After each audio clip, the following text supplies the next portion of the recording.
You ask Tiger to solve. This deals with linear equations with one unknown. The final result is x equals 18. Let's solve it step by step. Simplify the expression. Expand the parentheses. Simplify the arithmetic. Swap sides.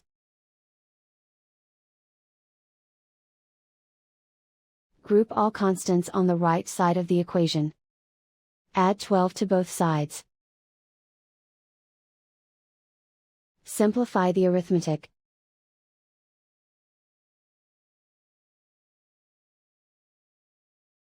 Isolate the x. Divide both sides by 3. Simplify the fraction.